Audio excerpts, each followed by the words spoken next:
Buenas tardes de nuevo a los oyentes de Radio Vigo. Saludamos a los espectadores de Televigo. Estamos aquí en la entrevista dual de los martes y estamos hablando ya, aprovechando estos minutos de publicidad para hablar con el director de la Escuela Oficial de Idiomas de Vigo.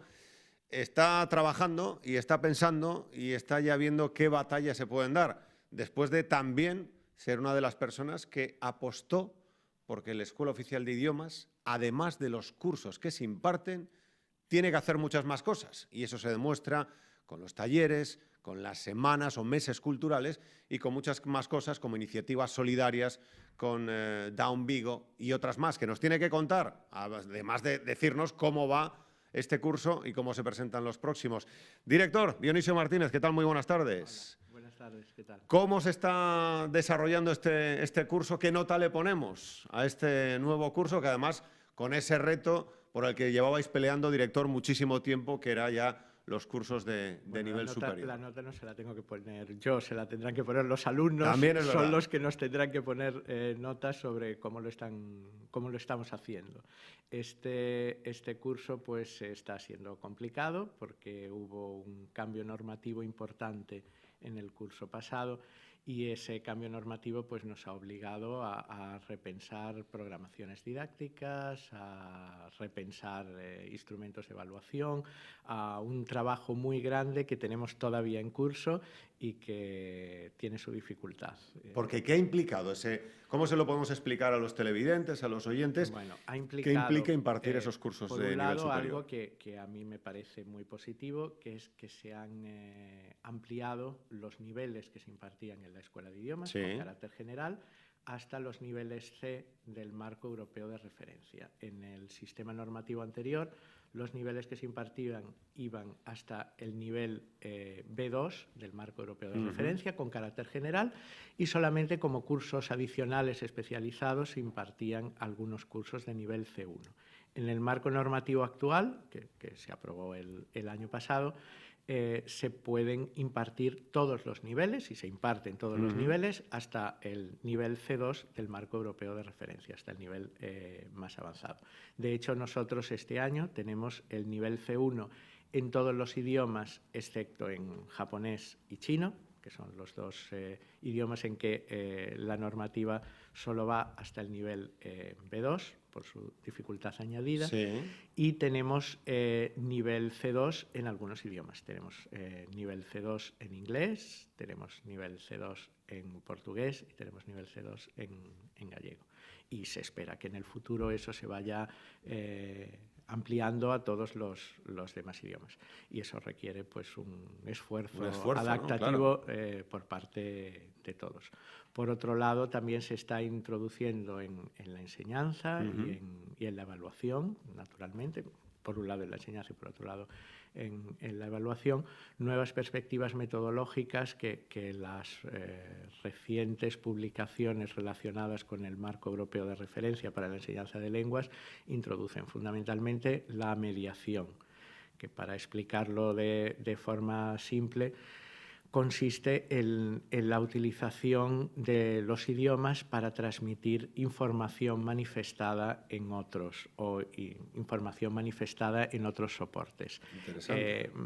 Todo en la línea de pensar que vivimos en un mundo multilingüe en el que, queramos o no, todos usamos diferentes idiomas en nuestra vida cotidiana, aunque sea de forma muy mínima y muy puntual. Todos tenemos palabras, frases, programas informáticos en nuestros móviles, en nuestros ordenadores que aparecen en idiomas diferentes. Cada vez más sentimos la presencia de idiomas diferentes en nuestra vida cotidiana. Y no tenemos por qué tener una competencia total, perfecta y absoluta en todos esos idiomas. La competencia imperfecta en uno o varios está muy bien, no es ningún problema. Me permite comunicarme, me permite transmitir a otros en las lenguas que domino mejor lo que dicen esos textos, en lenguas que domino peor, pero que domino suficientemente para enterarme de lo que pone allí o de lo que me está transmitiendo alguien oralmente. Puedo actuar como mediador como ayuda para la comunicación entre personas que no tienen una lengua en común, aunque no domine muy bien o no domine de forma perfecta una de esas lenguas, y esa es la línea en la que trabajan las últimas publicaciones relacionadas con el marco europeo de referencia del Consejo de Europa y la línea en la que nosotros tendremos que trabajar en el futuro. Ahora estamos en unas semanas, en unos días, en los que dentro de los propósitos de Año Nuevo está el aprender idiomas. Tengo que perfeccionar mi inglés, tengo que aprender otra nueva lengua, tengo que aprender otro idioma, pero en el arranque de este curso, en el verano, que también es una época de hacer promesas, ¿cómo estamos de alumnos, de vocaciones idiomáticas, director? ¿Cómo ha sido o cómo está siendo este curso? Se ha mantenido en los números en los que estaba aproximadamente el año anterior. Estamos alrededor de los 6.000 alumnos, 6.000 y pocos, que es prácticamente los números que teníamos en el curso anterior. Se ha notado un ligero aumento en el caso del español para extranjeros. Ahí sí hemos tenido un aumento notable de matrículas, por varias razones. Es decir, nosotros tenemos cada vez más en Vigo, aunque no nos demos cuenta, tenemos una gran presencia de gente de otros países que viene aquí por razones diferentes, por razones de estudio, por razones de trabajo, por razones muy diversas. Tenemos también cada vez más población inmigrante de orígenes muy diversos. Y esa gente, pues, en gran medida aparece en la escuela de idiomas para pedir clases de enseñanza de español. Y eso sí nos está representando un reto este año. Hablando de retos, ¿cuáles son los pesos pesados, los idiomas más demandados y cuáles son los emergentes o los revelación, si utilizamos una terminología así futbolística, director? Bueno, el idioma más demandado, sin ninguna duda, es el inglés. Lo sigue siendo. ¿Por mayoría absoluta? Estamos en un día del Brexit, ¿sí? Por mayoría absoluta. Por mayoría absoluta. A ver, el inglés no es solamente el idioma del Reino Unido, es el idioma de muchos países y, de hecho, el inglés es una lengua de comunicación internacional, básicamente. Es por eso por lo que la gente tiene tanto interés en el inglés. Entonces, pienso que el Brexit no va a afectar al interés por la lengua inglesa, porque no va a suponer que vamos de repente de un día para otro a dejar de usar el inglés como instrumento de comunicación internacional. Pero el Brexit sí nos puede hacer reflexionar sobre la importancia de saber también otros idiomas y no solamente interesante el inglés. Reflexión, director, sí. Porque hay otros idiomas con mucho peso en la Unión Europea y con mucho peso en otras zonas del mundo que también son una oportunidad, un instrumento de comunicación útil en la esfera internacional, una herramienta de trabajo, y muchas veces los despreciamos sin necesidad. Para empezar, por lo que tenemos más cerca, y no es porque yo sea profesor de portugués, pero bueno, puedo barrer un poquito para casa. Para empezar, por lo que tenemos más cerca, la lengua portuguesa, que tiene una importancia considerable en el mundo. Y por pensar en las lenguas de la Unión Europea, el francés, que ha perdido un poco el tirón en los últimos años, pero que sigue siendo una lengua muy importante de comunicación internacional en muchos ámbitos, y el alemán por el peso demográfico importantísimo. El alemán hubo aquella época que parecía que el alemán era el futuro, ¿no? Que en la época en la que Alemania marcaba el ritmo de Europa y todos pensábamos, ¿no? La realidad es que las personas de lengua alemana tienen un peso demográfico muy importante en la Unión Europea. Y el alemán tuvo su tirón, después bajó un poco, fundamentalmente por la dificultad del aprendizaje. Pero yo insisto en que esta perspectiva de la competencia imperfecta que muchas veces despreciamos,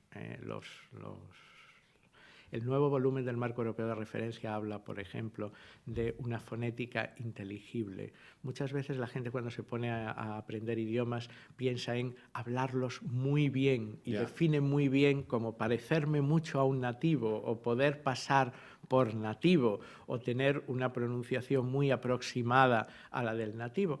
Y eso no tiene por qué ser así. Lo importante no es que no se me note que soy extranjero, porque quitando casos muy puntuales de gente que va a vivir muchos años en un país extranjero y que se va a integrar muchísimo en esa otra sociedad, pues a mí siempre se me va a notar que tengo otras lenguas o tengo otros orígenes culturales, y eso no es malo. Eso algo que aprendieron, por ejemplo, los norteamericanos, en esa imperfección múltiple, ¿no? Así como los ingleses son mucho más, los irlandeses son los andaluces de Inglaterra, los escoceses cantan más, ¿no?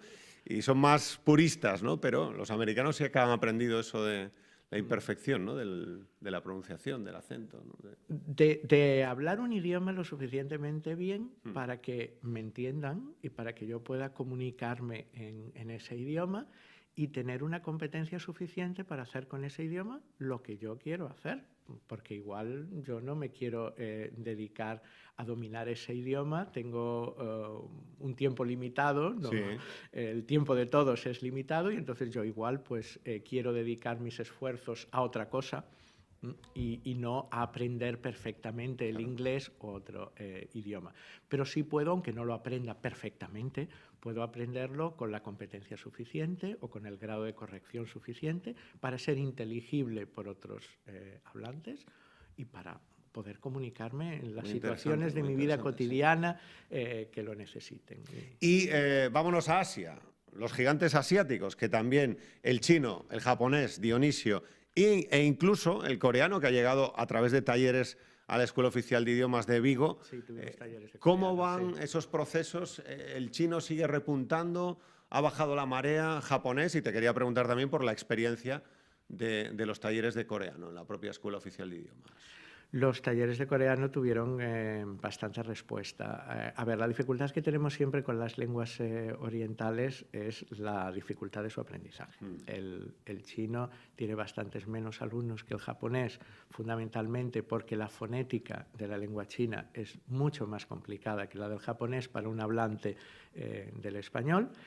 E incluso la escritura, ahí ya podríamos verlo de forma diferente, pero bueno, incluso la escritura también tendría más dificultad que la del japonés, aunque la del japonés también tiene una dificultad considerable.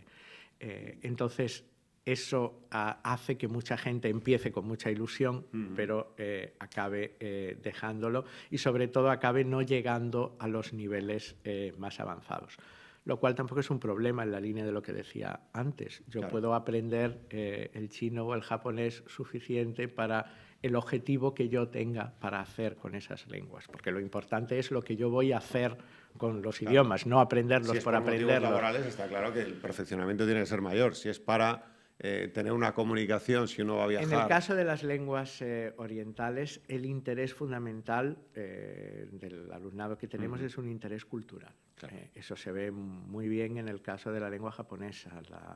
La lengua japonesa es la que tiene un alumnado más joven en nuestra escuela, porque hay mucho alumnado que llega al japonés por un interés cultural que tiene que ver con ciertos movimientos culturales juveniles, con el cosplay, con el manga y este tipo de cosas. Entonces, a través... Bueno, y el éxito de vuestra Semana de Japón, que siempre realizáis. Sí, realizamos todos los años una Semana Japonesa. Este año también se ha celebrado, que atrae bastante interés. Y otras manifestaciones culturales como la escritura, la propia escritura, incluso instrumentos tradicionales. Hemos tenido talleres de instrumentos tradicionales chinos en otras ediciones. Hay toda una parte cultural que es la que atrae mucha gente a estos idiomas. La parte cultural es fundamental para aprender un idioma. Sí, sin duda. Y para interesarse, para empaparse de esa cultura. Pero en el caso de las lenguas orientales, pues todavía más, ¿no? Todavía más. Y desde tu llegada a la dirección siempre lo has planteado como algo muy necesario, el complemento a lo que son las clases de talleres, de numerosas actividades, desde actividades relacionadas y coordinadas pues, con la Neira Vilas, con otras, con la propia Escuela Oficial de Idiomas, la semana, hablábamos antes, la celebración del Año Chino con programación cultural complementaria. ¿Qué grado de importancia le da, director, a eso que es también dar vida a una escuela oficial de idiomas? Tiene una importancia fundamental. A ver, la escuela de idiomas no puede ser solamente un sitio donde yo voy a clase, porque los idiomas se aprenden, como yo decía antes, haciendo cosas con ellos. Entonces, lo fundamental es que encontremos espacios en los que podemos usar los idiomas que queremos aprender, los idiomas con los que trabajamos, que los podamos usar para la comunicación real. Y la cultura y todas las manifestaciones culturales que hay alrededor de un idioma son una vía fundamental para eso. Nosotros seguimos empeñados en lo que ya venimos haciendo en los últimos años y ya se venía haciendo antes de que yo asumiese la dirección. No es un cambio muy grande en relación a lo que se hacía antes, que es desarrollar actividades culturales dentro de la propia escuela y en colaboración con entidades de nuestro medio, sí, para que la gente acuda a la escuela a hacer más cosas en lenguas extranjeras y no solamente a ir a clase. Ese tipo de actividades son un complemento de las clases, por un lado, y sí, por otro lado también atrae a gente a las clases. Hay gente que un día aparece en un taller de escritura japonesa, por ejemplo, sí, y dice, pues mira, ¿por qué no? ¿Por qué no voy a meterme a aprender un idioma? Es también una vía para eso. ¿Cómo es el trabajo, cuando hablamos de la Escuela Oficial de Idiomas, pero también nos tenemos que referir a Cangas, Nigrán, Ponteareas, Redondela, TUI, cómo va ese trabajo de complementariedad? Hombre, las secciones, yo siempre lo he dicho, las secciones deberían en algún momento crecer e independizarse porque la escuela es excesivamente grande y compleja con 6 secciones repartidas por toda la provincia. Esto es una opinión un poco personal, pero a mí me gustaría que en algún momento alguna de esas secciones se pudiera independizar como escuela de idiomas propia e independiente. Pero bueno, son una parte fundamental, son prácticamente 1/3 del alumnado de la escuela, sí, es alumnado de esas 6 secciones. Entonces es una parte fundamental del alumnado. O sea, para independizarse, ya que está muy de moda esto, supongo que también muy importante el tema de dotarla de mayor capacidad, de mayor músculo, ¿no? Para que pueda, yo que sé, imagino. Sí. TUI o Cangas o tal. Eso es algo que claro, escapa un poco a nuestras competencias. Eso es competencia de la administración educativa, sí, que sería la que tendría que tomar una decisión de ese tipo. Pero si pensamos, por ejemplo, en una sección como la de TUI, que tiene alrededor de 500 alumnos, entre 400 y 500 alumnos, pues tiene un tamaño comparable al de otras escuelas de idiomas que hay por ahí. No comparable al nuestro, porque nosotros sí, somos un poco un monstruo, somos una escuela excesivamente grande. Somos una escuela de 6.000 alumnos, hemos llegado a muchos más. Más de 10.000, ¿no? Llegó a tener. Llegamos a 10.000 sí alumnos en el pasado, hace muchos años, sí, antes de que yo ocupase la dirección. Y tenemos más de 100 profesores, con lo cual somos una estructura pesada. Grande. Somos sí, una sí, estructura pesada. Y ayudaría que algunas de esas secciones se independizaran y tuvieran una vida propia. Otro aspecto que ponías encima de la mesa, y yo quería preguntarte, ¿cuánto de posible es esto, ahora que se ha logrado pues, los niveles más elevados?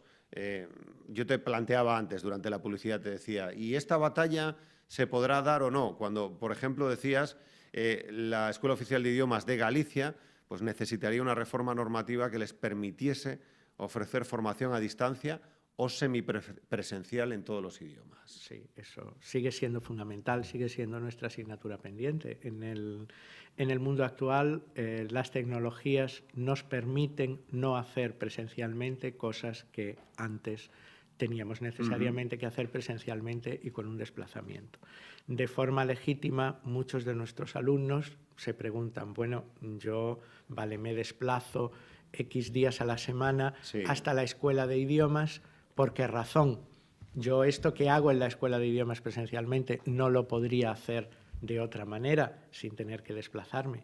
y hay experiencias de enseñanza a distancia de los idiomas en marcha en muchos ámbitos. Me consta que muchos de nuestros alumnos usan posibilidades que hoy tenemos, como el aprendizaje a través de videoconferencia, por Skype o por otros medios, y se buscan a gente con quien hablar en los idiomas que estudian a distancia, a través de las tecnologías de las que disponemos.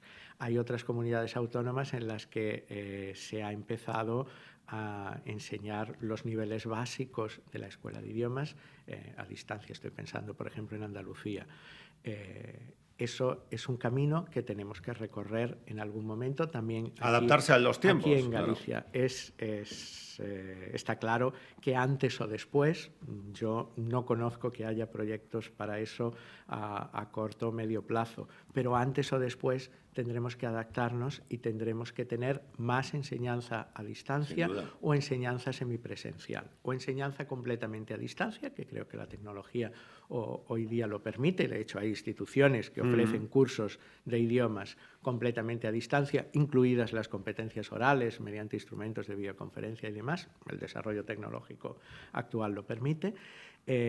O cursos semipresenciales en los que el alumnado acudiese menos a la escuela y acudiese a la escuela fundamentalmente para una práctica oral, y todo el resto del trabajo que se hace para aprender un idioma, todo lo que tiene que ver con las competencias escritas y otro tipo de trabajos de aproximación cultural, etcétera, se pudieran hacer en plataformas de enseñanza a distancia.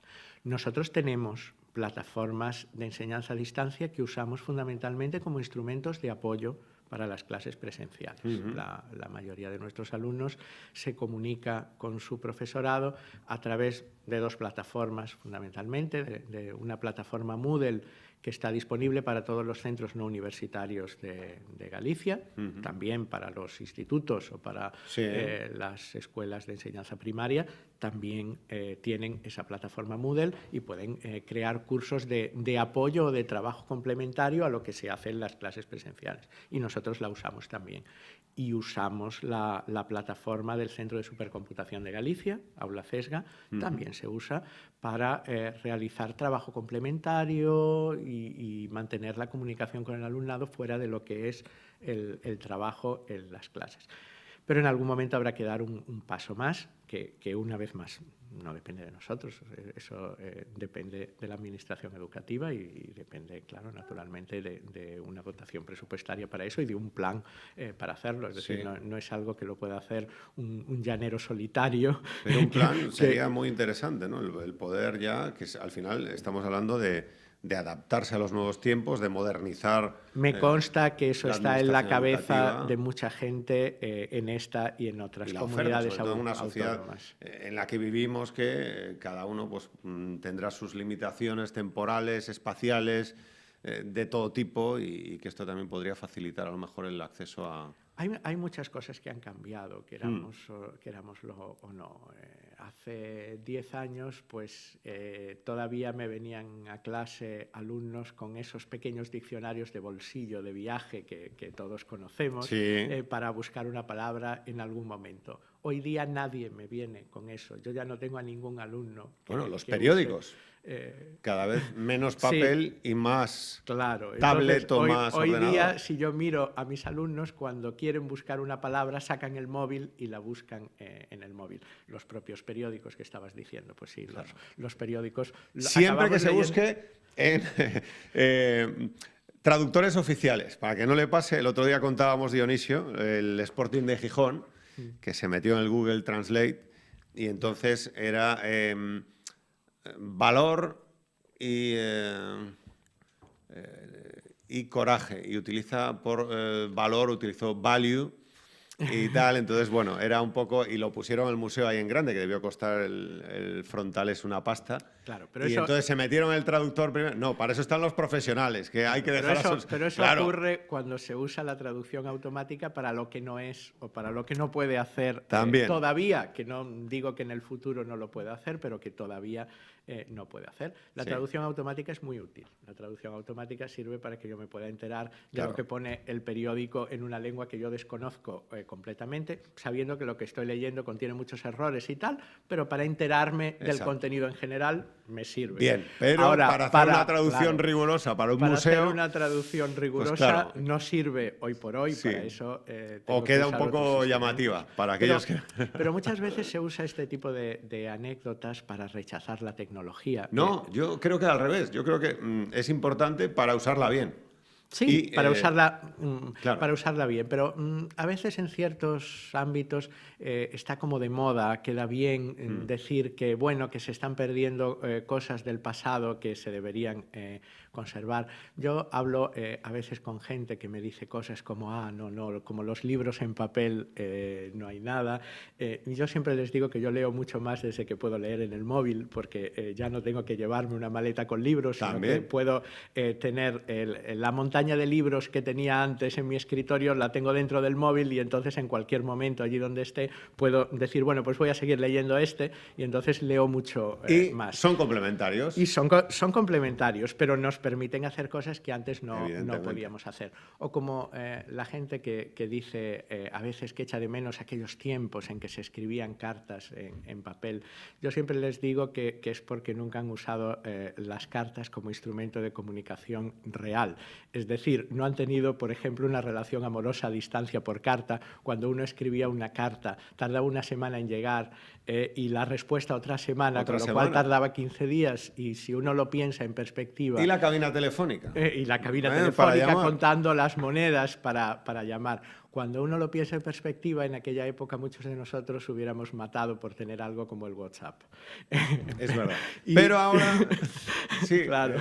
La nostalgia a veces vuelve, pero es bueno siempre verlo todo en perspectiva. Claro, esa nostalgia es una nostalgia que no ayuda. No, es decir, es una nostalgia un poco irrealista. Por eso pienso que nosotros tenemos que avanzar en eso, en usar los instrumentos nuevos, la tecnología que tenemos a nuestra disposición y la que tendremos en el futuro para ayudarnos a aprender mejor idiomas. Director, muchísimas gracias por estar con nosotros y que vaya muy bien todo en la Escuela Oficial de Idiomas de Vigo. Muchas gracias. Muchas gracias por estar con nosotros. Dionisio Martínez, que nos ha acompañado. Ahora hacemos un alto y subimos a la radio para despedir. Hasta ahora.